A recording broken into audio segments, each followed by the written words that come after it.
The movie begins in 1864, with a Danish family embarking on a journey to America led by war veteran Peter. There is also his brother John, as well as John's wife Marie and son Creston. As they settle into their new home, Peter abruptly separates, leaving John, Marie, and their child to navigate their new surroundings alone. Afterward, John's family boarded a horse-drawn carriage that included two men named Paul and Lester. Unbeknownst to the family, Paul and Lester are recently released criminals with evil intentions. Communication barriers arise as Marie and Creston struggle with English, leaving John to interact with strangers.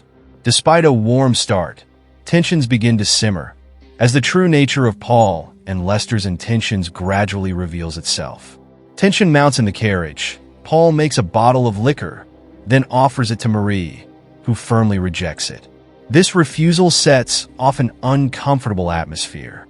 John, sensing trouble, quietly signaled Marie to accept just one glass, hoping to defuse the situation. Reluctantly, Marie complied. Out here. Bring your offer to drink, man. Right. Tended to.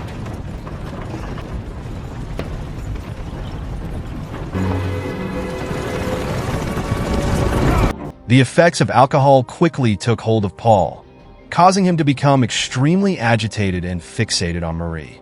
His unsettling behavior intensified as he began to touch her against her will. John, filled with disgust and anger, intervenes, demanding Paul stop and return to his place. However, their altercation takes a dangerous turn when Lester, Paul's accomplice, brandishes a gun, casting a shadow of danger over the helpless family. In a tense moment, Paul forcefully advances towards Marie, prompting John to react impulsively. He grabs Lester's gun and aims it at them, demanding they both get off. Don't do that. What are you gonna do about it? I'm not a flower. Don't do that. Can't do nothing. Come here!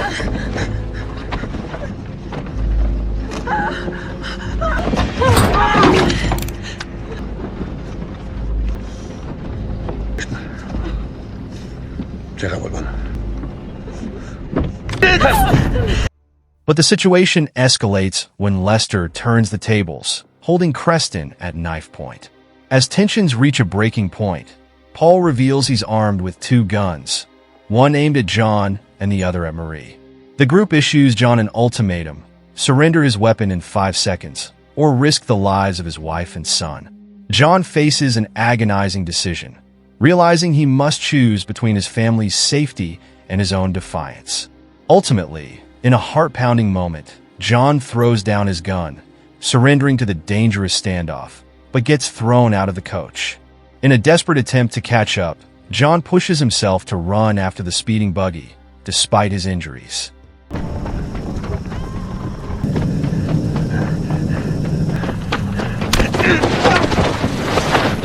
The distance between them grows, but he refuses to give up, fueled by determination and grief. Finally reaching the carriage, his worst fears are realized as he finds his son's lifeless body on the path. Overwhelmed with sorrow, he collapses to his knees, clutching his son and weeping uncontrollably.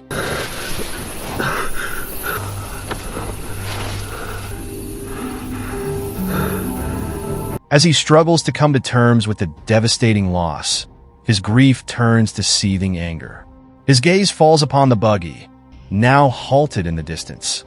With grim resolve, he retrieves his gun and begins a slow, deliberate approach. His eyes scan the scene, taking in the driver's lifeless body sprawled on the road. Fury rising, his focus narrows on Lester, the source of this tragedy, as he closes in with a determined purpose: killing the two convicts.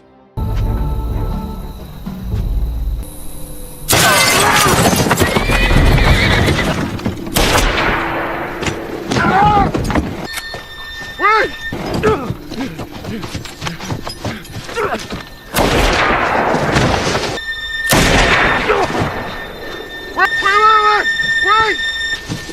Fuck! She ain't dead, boy!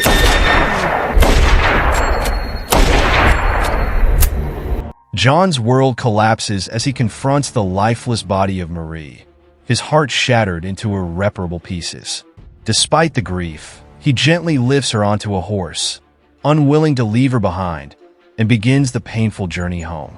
Arriving home with her body, John's brother Peter is there to offer what little comfort he can amidst the tragedy. Peter, understanding the depth of his pain, silently tends to him, knowing words are inadequate on such a day of unfathomable loss. Meanwhile, in another part of the region, a notorious mafia figure and land baron named Henry DeLaRue learns of his brother Paul's death. Consumed by rage and grief, DeLaRue embarks on a relentless quest for vengeance, scouring villages for any trace of the killer. His search leads him to the village where John resides, and he confronts the mayor Keene, demanding answers. Unmoved by the mayor's protestations of innocence, DeLaRue insists that someone in the village is responsible for his brother's death. Threatening the villagers with dire consequences, he sets a brutal ultimatum: produce the killer within 2 hours, or face the ruthless wrath of his vengeance. The villagers, gripped by fear and uncertainty, realize the perilous situation they are in, with the looming threat of violence hanging over them like a dark cloud.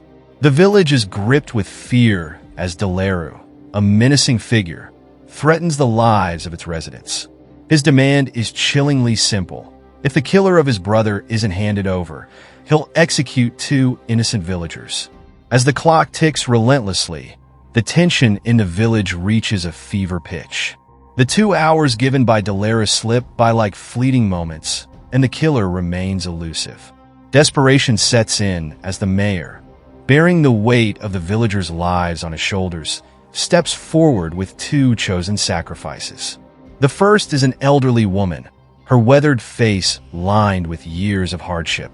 Though frail and vulnerable, she stands resolute, willing to lay down her life to shield her fellow villagers from DeLaRue's wrath. The second is a young boy, his legs cruelly robbed by fate. Despite his physical limitations, his eyes burn with fierce determination. Feeling his life holds little value, he 2 steps forward, ready to make the ultimate sacrifice to protect his community. DeLaRue, unmoved by their plight, coldly draws his gun, firing a shot that silences the boy in the dusty street. I'm innocent, please don't!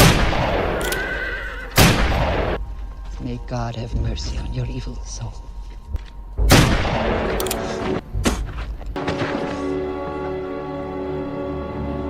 DeLaRue, consumed by a thirst for retribution, turns his gun on an unsuspecting villager.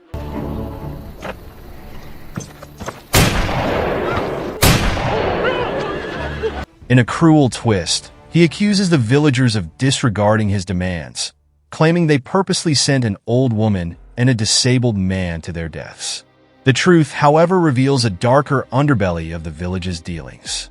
It comes to light that the mayor has been paying DeLaRue a monthly sum of $88 to keep the village safe from his wrath. But now, emboldened by his brother's death, DeLaRue demands a higher price, $160, a demand that threatens to suffocate the already struggling village. As the dust settles on the tragic events, the villagers are left to reckon with the consequences of their actions and the harsh reality of living under the thumb of a merciless tyrant. The sacrifices of the elderly woman and the courageous boy weigh heavy on their hearts, their memories forever altered by violence and fear. As the threat of DeLaRue's vengeance hangs heavy over the village, he issues a chilling warning: pay up or face even graver consequences. The villagers, already burdened with fear, know that their lives hang by a thread. Meanwhile, amidst the turmoil, the villagers gather to bury the body of Paul, leaving his widow, Madeleine, to grapple with her harsh reality.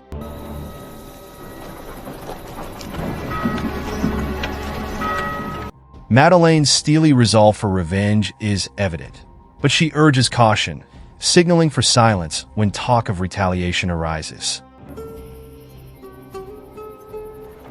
On the other side of the village, John undertakes the heart-wrenching task of burying his wife and child. The weight of his grief is palpable as he lays them to rest. With little left to sustain themselves, John and Peter decide to sell what they can in order to leave the village behind.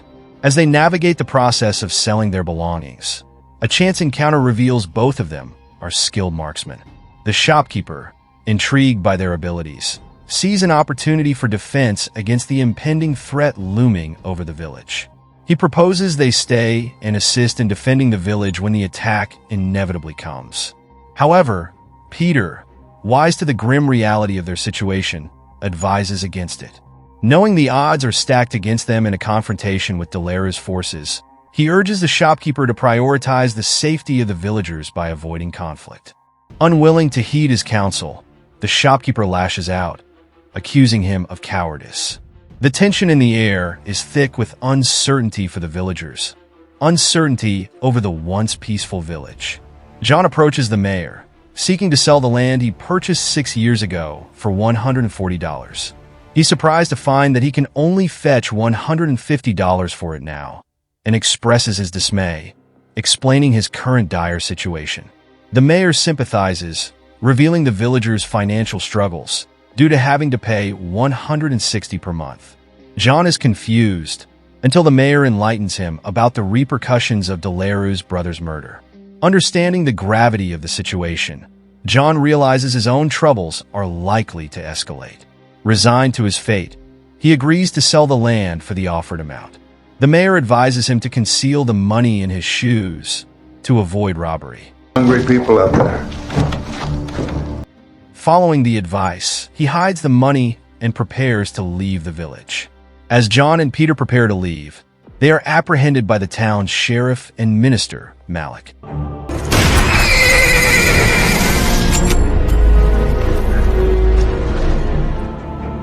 John finds himself in a cell, where Malik chillingly informs him that his death would grant the town more time, as he attempts to notify higher authorities of Delera's nefarious deeds. Unbeknownst to Malik, Delera has been colluding with the Standard Atlantic Oil Company to seize control of Black Creek and its surrounding lands, teeming with valuable crude oil. Mayor Keene, in collaboration with Delera, has facilitated this land acquisition scheme. In a cruel twist, it's revealed that Delera's mute widowed sister-in-law, Madeleine, serves as his accountant, enduring unspeakable abuse at his hands. The next day, John is taken to Delera's stronghold, an abandoned town, where he's bound to a post and left to suffer under the scorching sun. Did you have a fight? No. They say you were a soldier. I did. My respect.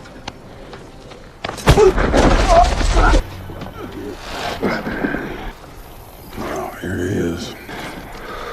The worthless son of a bitch that killed your beloved husband.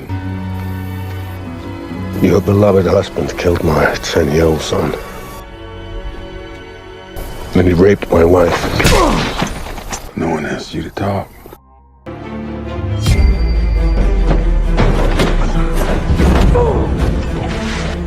Back in Black Creek, Peter manages to break out of jail, launching a daring assault that leaves several of Delera's henchmen dead.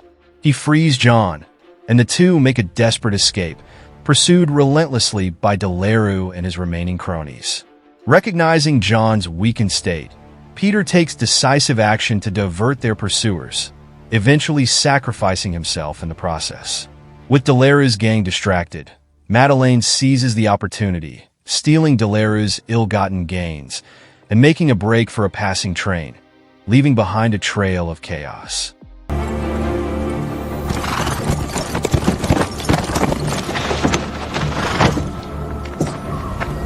But he never did straighten you out. After she is captured by the train, Delera callously orders his men to assault her before planning to kill her. Meanwhile, battered and weary, John wanders the countryside in search of refuge and sustenance. He stumbles upon the modest abode of Mrs. Whistler, whose husband fell victim to Delera's cruelty. Finding solace in her home, he begins to recuperate from his wounds, while Mrs. Whistler and her children flee to safety. Upon his return to town, John confronts and exacts revenge on Mayor Keene for his treachery.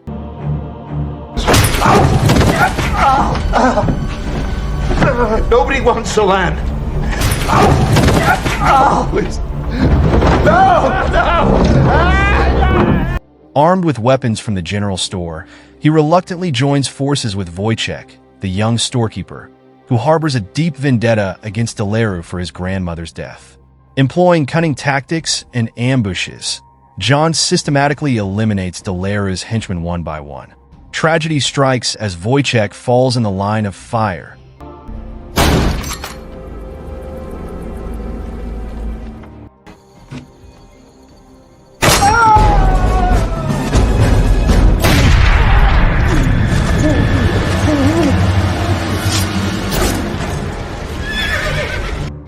Inadvertently setting ablaze the hotel where Madeleine is imprisoned.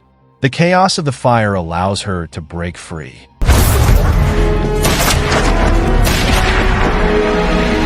In a final showdown, Delaru confronts John, gravely injuring him in the ensuing struggle. As Delaru prepares to deliver the killing blow, Madeleine, driven by her own torment and resilience, fires 2 shots at Delaru. John finishes the job with a lethal shot to the head. Just as victory seems within grasp, Sheriff Malik and his deputies arrive.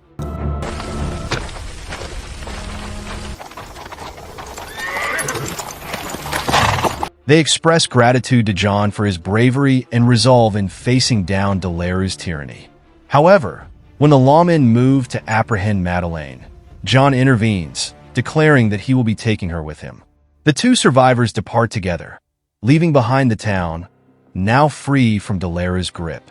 Despite the town's liberation, the land ultimately falls into the hands of the insatiable oil company, marking a poignant conclusion to the story of sacrifice, justice, and the cost of survival.